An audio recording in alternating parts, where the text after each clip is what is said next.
Thanks for tuning in to the Investment Optimizer webinar series presented by Money Insights, where we teach you how to go from high income to high net worth. My name's Christian Allen. I'm here with Rod Zabriskie, the managing partner at Money Insights. And today we're going to talk about one of the most impactful financial strategies for high income earners who are looking to build wealth and become financially independent. So with that said, let's jump into the Investment Optimizer.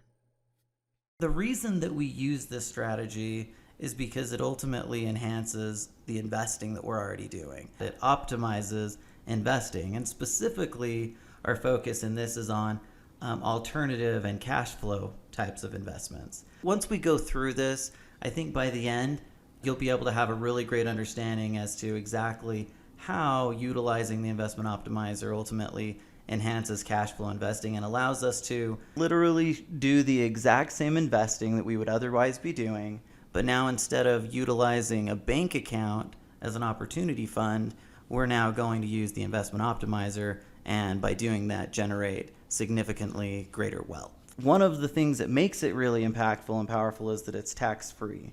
The easiest way to think about it is that it's going to look and feel a lot like a Roth without having a lot of those kind of stipulations for income or contribution levels. From a practical standpoint, we're going to be putting in after-tax money, and then that money grows and we'll never pay taxes on it again. One of the things that the Investment Optimizer does really well is it also preserves liquidity, because we don't have to worry about how long it's going to take to get it or if we have to liquidate funds. The Investment Optimizer is completely liquid. We can get it within just a few days, and we're ready to jump into that perfect investment opportunity. And that's because there's guarantees associated with the contract. We'll get into the actual vehicle here shortly, but again, one of the things that's really important is that our money is there. So if this is our opportunity fund and we're looking for that perfect investment property, say, if I find it, I don't want to look in my opportunity fund and find that it's down 30% of the market. So this is completely uncorrelated, but I'm always going to make sure that it's there to protect the capital, and not just from market risk, but also from things like creditors, lawsuits, some of the things that especially high income earners can be susceptible to. So we want to make sure that we're planning for those potential events. One of the other values that comes with the Investment Optimizer is that it creates value in multiple places with the exact same dollar. This is one of those things that initially probably just doesn't make sense. And so one of the things that we're intending to do throughout this series is to really pull back the layers and help people understand exactly how it does that, and just understanding this is a math equation. We're going to utilize the vehicle and math along with some really powerful wealth building strategies to ultimately create the value in two places with the very same dollar. And for some people, when we say something like that, it almost feels like there's some magic behind it or something. But like Christian says, once we get into it and just show the numbers, the math behind it, then I think you'll agree that not only are we creating this benefit, but it does it in a way that's different than we can do in any other place. Absolutely. It is unique in that way. Okay, so let's jump into the vehicle next. And this is where people sometimes get stuck, right? Ultimately, we're going to use what we call max overfunded dividend-paying whole life insurance. And the reason we're saying it's max overfunded is because one of our core philosophies is make sure that the policy that we're using is completely focused on maximizing the amount of cash that we have available for investing. Because this is going to be our opportunity fund, we need to have as much of that available as possible. And ultimately, the way to do that is to utilize what we call max overfunded dividend-paying whole life. And we'll jump more into some of the other reasons that we're using this as the vehicle as well. If you're someone who has heard about whole life in the past and maybe it wasn't real flattering, I can say right now that this is very different than what you might consider vanilla or traditional whole life. And it has everything to do with what Christian just said. We're minimizing costs, we're maximizing the growth. We want to make it a tool for us so that we can enhance the investing that we're doing and be better than what it would be if we were just using that savings account as our opportunity fund. Like Rod said, if you're one of those people that have maybe you've had a bad experience in the past with life insurance, We hope that you'll reconsider what life insurance can do, because it absolutely is one of the most powerful, impactful vehicles that's available, and particularly for high income earners because of those tax benefits. What are we going to get from this policy? Ultimately, we're going to get a turbocharged tax-free savings account that's generating an approximate 5% net return, give or take, right? So depending on age, health, and other things. But ultimately, instead of using a savings account where we're getting little to no interest, we're now having an opportunity to generate a consistent, predictable net 5% tax-free return. Which obviously, if you're a high income earner, might equate to something more like a 7 or 8% tax equivalent return. It's also incredibly safe. I talked about how predictable it is, but let me just hit on the safety components, because life insurance companies, particularly the types of companies that offer dividend-paying whole life insurance policies, these are companies that are known as mutual companies. All of the companies that we use have been around for a long, long time. Just to give some context to that, one of the companies that we consistently use, because it's such a great performer in this space, has been around for nearly 180 years. Started in 1847, started paying dividends in 1849, and has continued to do that every single year since then. So while the dividends aren't considered to be guaranteed, they're pretty darn close based on what we've seen in history. One of the other things that's really important when it relates to an opportunity fund is that the money is liquid, right? So the whole idea of an opportunity fund is to be looking for that perfect investment opportunity. And so oftentimes those opportunities can come and go quickly. So it's really critical to have that money liquid. The way that we build the policies makes it very easy to get money very quickly within about 3 to 5 business days. And so when that investment opportunity is there, you can just jump on it, not having to worry about when your money's going to come and how long it's going to take. One of the things that makes the vehicle so powerful is that we have this loan provision. And basically, it's the ability to utilize that money in a really unique way that just, again, like Rod mentioned earlier, it doesn't exist in any other financial vehicle. So we'll jump into the details and show exactly how that loan provision works. But just knowing that that's one of the really impactful things that makes the investment optimizer strategy so powerful. And finally, we think it's important that we highlight the fact that there are other benefits. So because it's a life insurance policy, it does have a tax-free death benefit. And certainly one of the benefits could be that we're getting life insurance and not having to pay for it in any other way. So we can save money by having this policy that's multi-purposed, right? It's not only going to be generating the 5% net tax-free return, it's also going to be there as a death benefit that, again, we wouldn't have to pay for otherwise. And then we also like to mention that you can easily put other things on it, like long-term care benefits, to make sure that it's as multi-purposed as possible and that we're using our dollars to do as much as we can. All right. So now with that as our foundation, let's start to talk about the actual strategy and how this works. So to begin with, we have the money that we're going to be using for investing. And like Christian said, we meet up with a lot of people who are real estate investors or who own their own business, and all of that cash flow just moves in and out of that savings account. It's understandable, right? The safety, the accessibility. Well, as Christian just mentioned, we can create the same safety and accessibility. Now we're going to just make it so much better. They just take money out, go ahead and invest. It creates cash flow from the investment, and they funnel that back into the savings account, replenish that, and go back out and do it again. So what we're going to talk about here is taking that money, instead putting it into one of these max overfunded whole life policies. That becomes the bucket here in our drawing. And to begin with, we're creating growth from that. We talked about the 5% net return that we're going to be generating. Well, how do we do that? There are two pieces. One is we have a 4% guaranteed interest rate that's associated with these policies. And then number two, there's a dividend on top of that. And even though the dividend is not guaranteed, like Christian said, these companies that we're using have been amazingly consistent at paying a dividend. It creates a really predictable underlying engine inside of the strategy that just continues to churn even while we're using the loan provision to access money to go out and do our investing. Between those two pieces, depending on the company right now, we might be having a total of between 5 and 6%, and that creates the underlying growth inside of the account.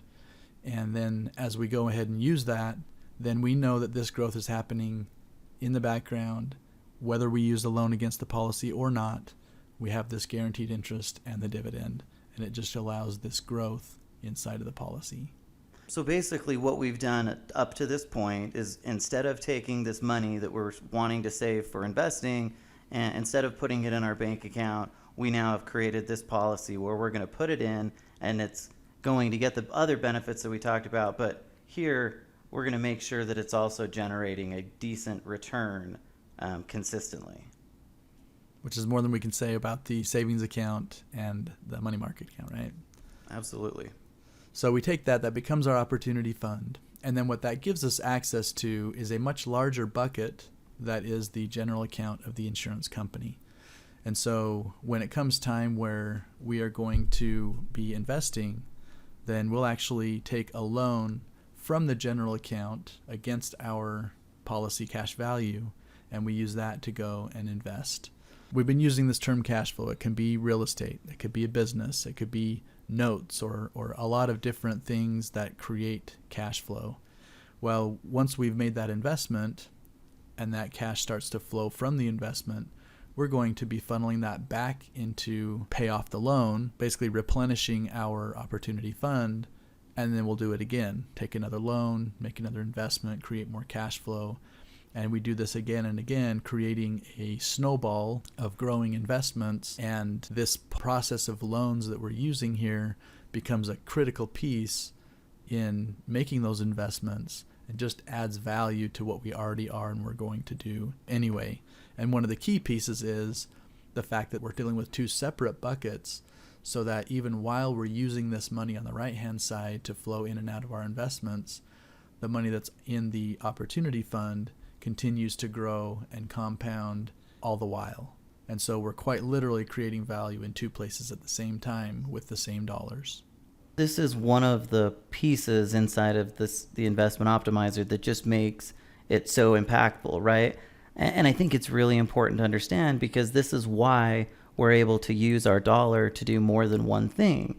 Ultimately, when we take a loan from the opportunity fund, when we bring money out to invest in that property, we're literally taking it from the general account of the insurance company rather than from our own policy. And by doing that, it allows the money inside the policy to, like you said, continue to just do its thing. And again, like, I know you said some of that, Rod, but that's just such an important point to remember. And so when you think about the math behind it, you have to realize that the money that we're taking is ultimately not coming from the policy itself.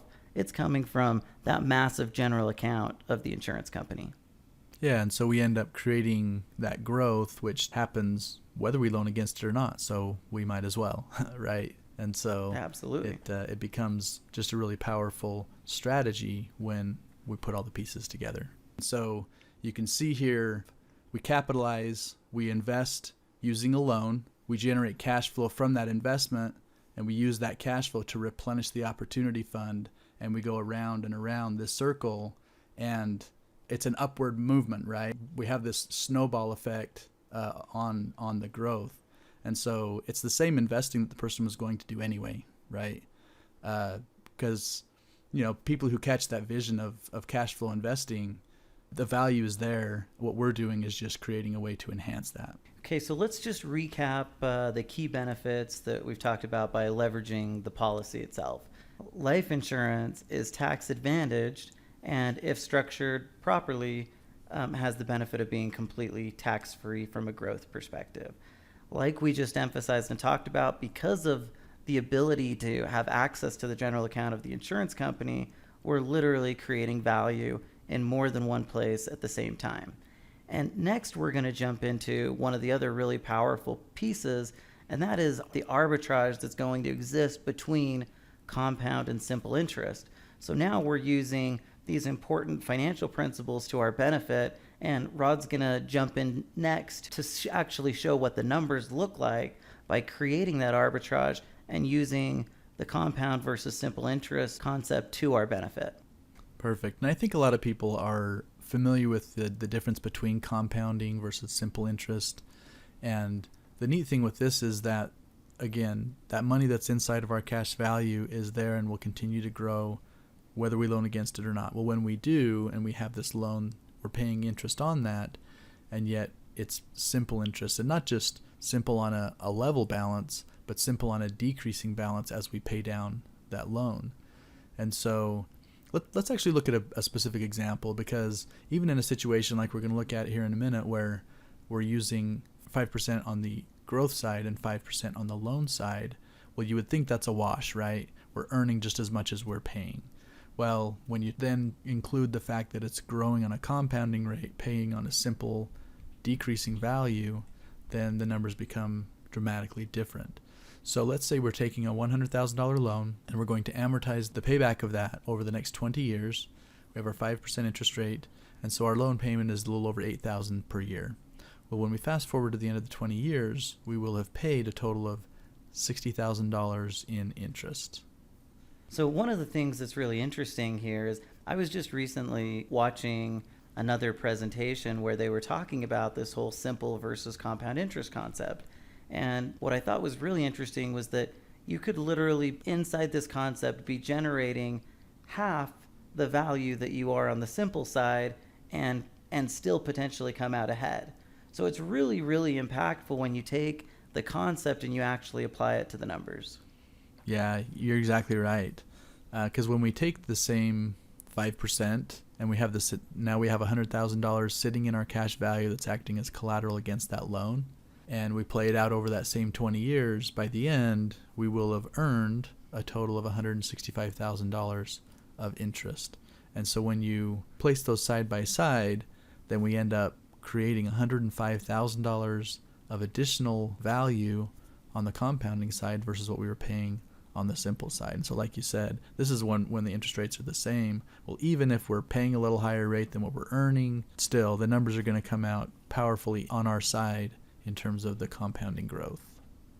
Well, and imagine what this looks like as the numbers get larger, right? So we used $100,000 growth, and imagine if that's $1 million, right? So suddenly this arbitrage concept becomes really, really impactful as it relates to our underlying ability to build wealth. Hopefully you're starting to see why the wealthy use this in their own investing, because it becomes very powerful, it becomes generational, and can just have such a large impact, not because the policy by itself is the investment vehicle, but when you overlay the policy with the investing that you're doing, and just replacing the savings account with the investment optimizer can make an enormous difference. So next what we want to do is actually show what this looks like playing out over time.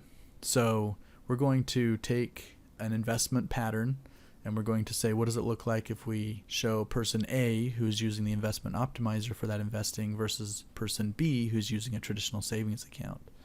So first let's talk through the assumptions that we're using on this comparison. So we're going to be using $100,000 that this person is setting aside each year for 5 years. So a total of $500,000 going into the opportunity fund. Initially, we're going to invest in a real estate syndication, and we don't have to wait for the end of the 5 years before we start doing this. This is going to happen after even the first $100,000 goes into the plan. And then subsequently, we're going to be purchasing cash flowing assets. In this example, we're using multifamily real estate properties for that cash flowing asset. But again, like we talked about earlier, it could be a business, it could be notes, it could be a lot of different things that people have going on that create this cash flowing asset. So in this example, we're going to be, when we buy the multifamily property, we'll use 80% of the purchase from a traditional lender, and then the 20% down is where we're actually using a loan against our cash value from the investment optimizer for that down payment. You know, Rod, sometimes when we've showed this in the past, people might ask, why wouldn't we use all of that money to, buy the property instead of just using a down payment? And really the reason is because it comes back to leverage, right? We want to utilize the policy in the same way that we would otherwise. So here we're not replacing the bank entirely. We're just making that opportunity fund so much more effective and then we're doing the exact same thing we were doing before. Yeah, exactly. And really what we want to do is align the investment optimizer with the investor, right? The kinds of investing that they're doing in the way that they do it, taking advantage of things like leverage, velocity, all these core principles that really make cash flow investing so powerful. And again, just putting another piece in place that makes it all the more valuable. So once we've made the investment, we're going to assume a 10% cash flow coming off of the investment. And then we'll also assume a 5% appreciation on the properties. And again, this isn't necessarily meant to fit any one or all people's experience in the way that they invest. Sometimes we'll have people say, well, I wouldn't do it for 10%. Or others who say, man, I wish I could get 10%. So the point here and really the idea is that we're applying these assumptions equally on both sides so that we can see how it plays out and how it compares over time. Okay, so let's look in at the numbers. On the left-hand side, we have the investment optimizer. On the right-hand side, we have our savings account. We take that initial $100,000 that goes into the plan, and then with the first investment we're doing, you can see that we go out and invest in a syndication. Well, it's obvious right off the bat that we have costs inside of the policy. And so we have $74,000 going into our syndication while we have the full $100,000 because we just had placed it in our savings account, right, on the right-hand side. And so I think it's important to understand that we're including opportunity cost in this. Sometimes this will be something where someone will come and ask us about, okay, well, did you take everything into account? And in this example, we take everything into account. And so as we then start to allow that cash flow to go back into the plan, we're also setting aside an additional $100,000 for the remainder of those 5 years. Then you can see in year 5, we'll go back out and make another purchase. And again, 80% through a traditional lender, 20% down payment is coming from this bucket right here. And then in year 10, we go back out and do it again, year 15 again.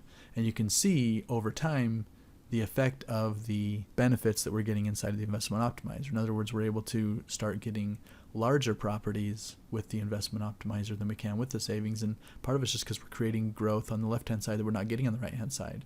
But then also, because of that arbitrage, we're paying simple interest and gaining compounding interest, and all those principles are working for our benefit, so that when we fast forward to the end of 20 years, we're able to create a difference of $2.1 million more value on the left-hand side versus the right-hand side. And here's the thing, I mean, anyone in this situation turning $500,000 into $18 million on the right-hand side would be happy with that. But I think they'd be a little bit happier if they could do the same thing, but create an additional $2.1 million by simply having a different opportunity fund that they're using and flowing the money through over that time period. Like you said, Rod, this is really where the rubber meets the road as it relates to the investment optimizer. I know I've mentioned this probably a few times, but again, the emphasis here is instead of using a bank account, we're going to use something that's far more impactful, that has all of the tax benefits, and ultimately over, just a 20-year period of time based on what we see from a lot of high income earners, they'll continue to fund more and more money into their opportunity fund. And so that number, that net difference just continues to compound, it continues to grow. And ultimately, we talk about these other benefits that exist with the investment optimizer, but this is where it's at, right? This is what we're really focused on, is making the investing that we're already doing just a little bit better. All right, so let's just run through some of the key takeaways from the investment optimizer. First, we've talked about it being tax-free. It's most similar to a Roth IRA from a practical standpoint. The easiest way for me to think about what it is and what it does is that it's a turbocharged savings account that's completely tax-free and has a death benefit on the side. It's incredibly safe and predictable. We talked about the guaranteed 4% interest rate. We talked about the dividend that's been around for the last 150 plus years. Insurance companies that have continued to pay dividends through the Great Depression, World Wars, the more recent recession, and are incredibly financially stable companies. It helps to protect money from creditors. And this is probably one of those points that we don't spend enough time on, but most of the people that we work with are high income earners. Most of them are physicians. And we know that in today's day and age that they're targets. And so making sure that we have money that's creditor protected is really critical. Now, I will say this, it's on a state-by-state basis, but regardless of what state you're in, there's things that we can do to make sure that this money ends up being completely creditor protected. It's incredibly powerful when it's used in conjunction with cash flow investing. So that goes back to that chart that we just barely showed. $2.1 million more by utilizing the investment optimizer in conjunction with cash flow investing. And then one of the things that we probably don't hit on a lot is the phase two. And maybe I'll just hit on that really quick, but what we mean by phase two and getting into tax-free retirement income is that a lot of people will, through their working years or maybe their really active years, they're going to be investing, growing their wealth. They might be buying properties regularly, but some people choose to slow down at some point, and it's really beneficial to know that that policy can also be utilized as a tax-free income source that'll last the rest of your life. So one thing that we don't emphasize enough, but we think it's a really important benefit to consider as well. All right, well, I think we've covered everything that we wanted to cover as it relates to the investment optimizer. Quickly want to say thank you for tuning in to part 1. Make sure to tune in as well to part 2, where we'll continue our journey in teaching you how to go from high income to high net worth.